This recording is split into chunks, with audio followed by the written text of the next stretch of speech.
Good morning. Good morning. Tomorrow is Baba's lunar birthday, so I wanted to read something. And then we're going to chant and meditate.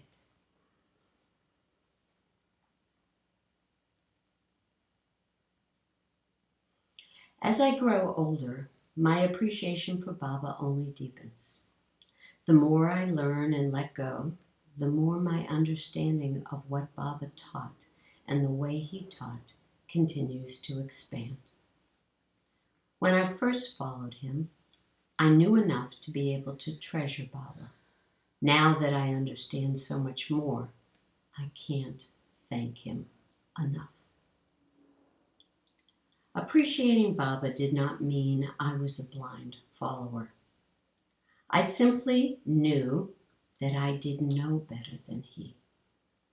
At least I was clear-sighted enough to understand some of what he had to offer. Baba used to tell the story of the jewel that was appreciated only by the expert jeweler. People who had no understanding just saw a worthless stone. The ego loves to criticize and keep separate and call that discernment. When we appreciate someone else, the grip of our ego is loosened. But we have to be willing to appreciate someone openly.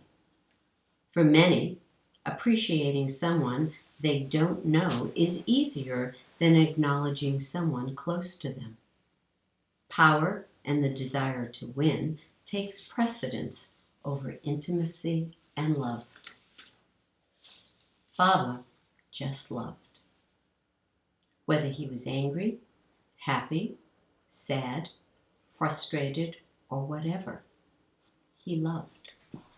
It was never a question of power or winning, at least not for me.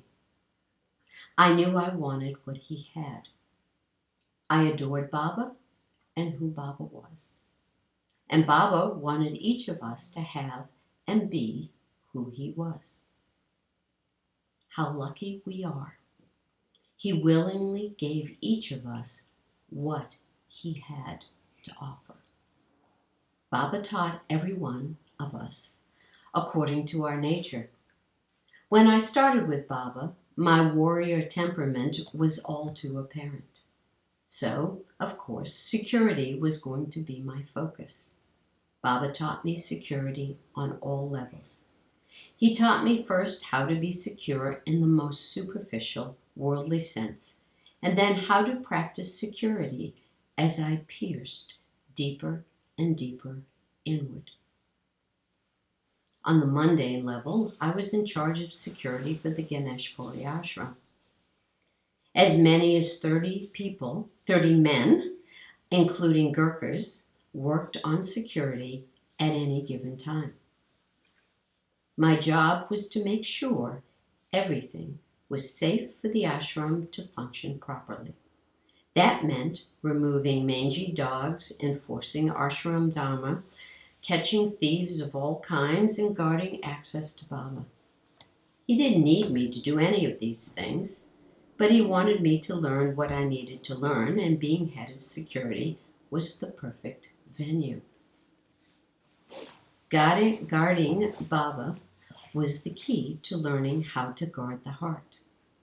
Whether in the courtyard or by the back stair, my job was to be always one pointed on Baba. There was to be no distraction, no wandering, no slipping. The place where I truly learned to guard the heart was the back stair. I would go there after lunch. Baba would come out the back door of his house and sit on the stair. I would stand just a few feet away. We could be silent or conversing. Baba might want someone or something or not. In the interior background, there was a constant, intense pulling inward toward the heart. So no matter what appeared to be going on, I was in the midst of an education in guarding, in one-pointedness, in focusing on where everything came from. Baba would not let me stray. He would teach me and then expect me to apply this practice away from him as well. Baba called me Ganesh. Ganesh was the guard at the door for his mother Parvati. He was constant, vigilant, devoted, and always reflective. Baba was always driving the lesson, always working to get me to stay in the heart. He was willing to create outside activities to facilitate the practice. He did this for each of us, whether we were gardening, sewing, cooking, cleaning, teaching, or guarding.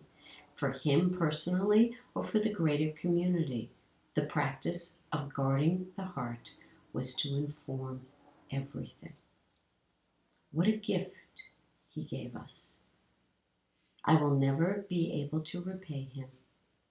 Baba taught me to guard the heart by having me stand guard and never leave my post. Never leave the heart. No desertion was allowed.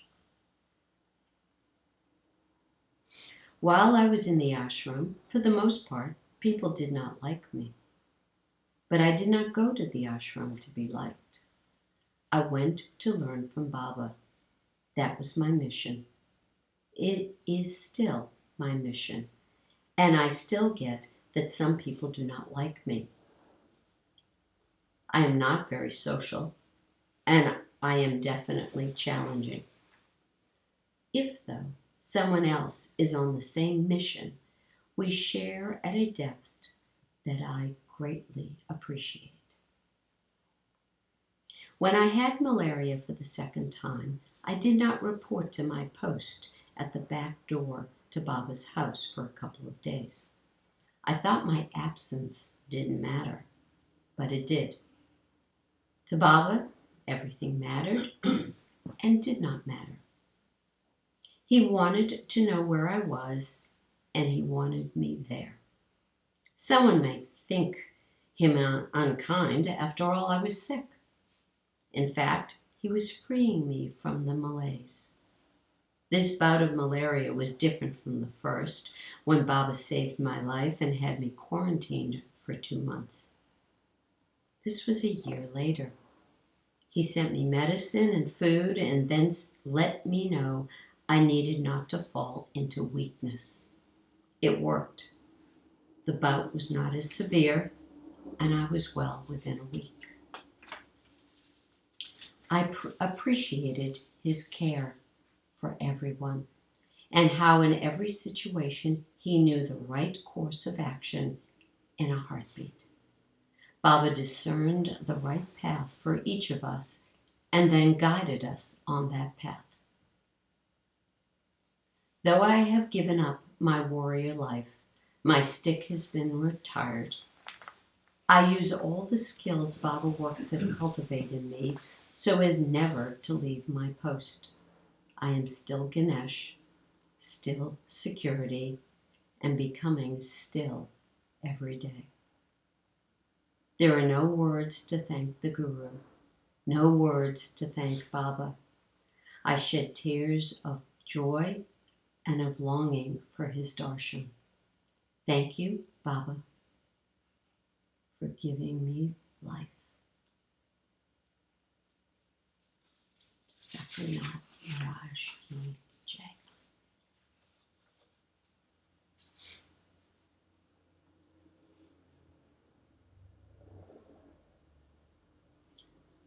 So on Baba's 108th birthday, which is very auspicious, a mala, a neck mala, 108 is a very auspicious number.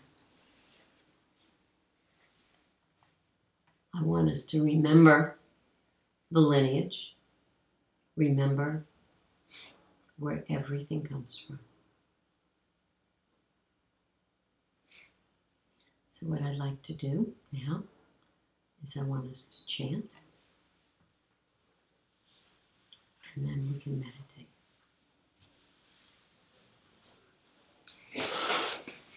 And before we start, Make it really, really clear. And I've said it before. Bob always said, if you have a terrible voice, sing loudly. God should know what he did to you.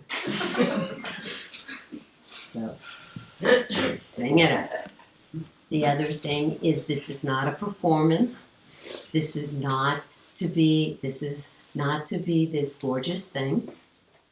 It'll be gorgeous if you're not stingy, if you give, if you allow love and devotion to inform the chant. And when we meditate, we've been reading Hui Nong, and he talked about, we're doing the commentary on the Diamond Sutra, and Hui Nong talks about the word with, and it says with 1,250, I think it's what it is, people, mendicants. And with does not mean at a stadium with, that we're just with each other. With means internally everybody is with. That means an underlying internal connecting. That means no resistance, no separateness, no desire to be the one individual among the 1,250. So there are 1,249 with and one not. No, it means with.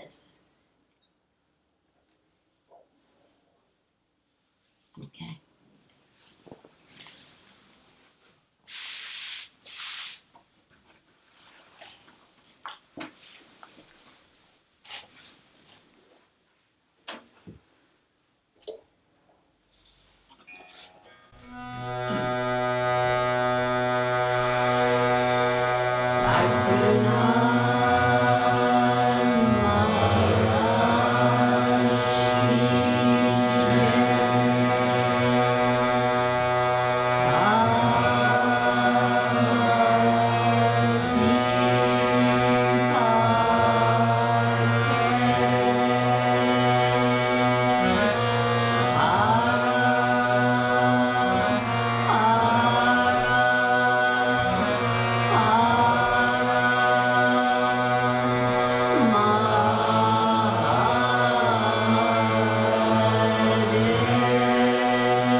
appreciative.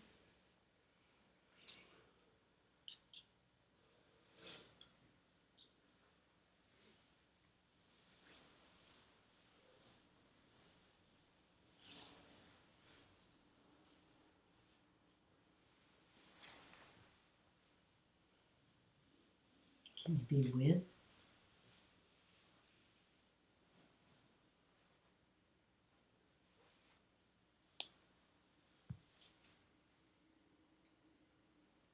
There's a lot more with than against.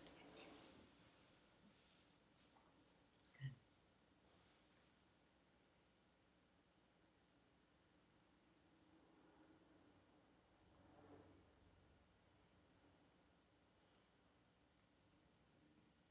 And for people who didn't know, this was the tambura that Baba gave me back in 1979.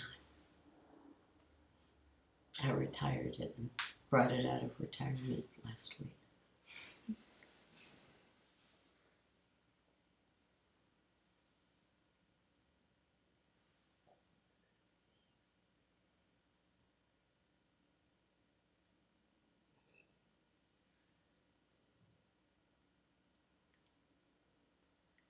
There were, we'll call it English, but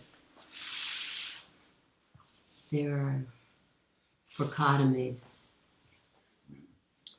that are important in regard to understanding and appreciating Baba and understanding what Baba taught. And we have to know that we don't know. It's very important. We have to know if we think we know, then there's nothing to learn. So appreciate, treasure, opposite, insult, negative, flatter, grovel, positive of insult, candid, clear, and honest, deferential, disrespectful, obsequious, undazzled, give credit, bury, suppress, diminished, on top, acknowledging, belittling, groveling, independent. They're all dichotomies to become neutral, to own, master, and transcend, so that we can appreciate what's in front of us. We can see the jewel for what it is, not for what we've decided. So, for me, I know what Baba gave me, and I continue to learn how much he gave me. Thank you.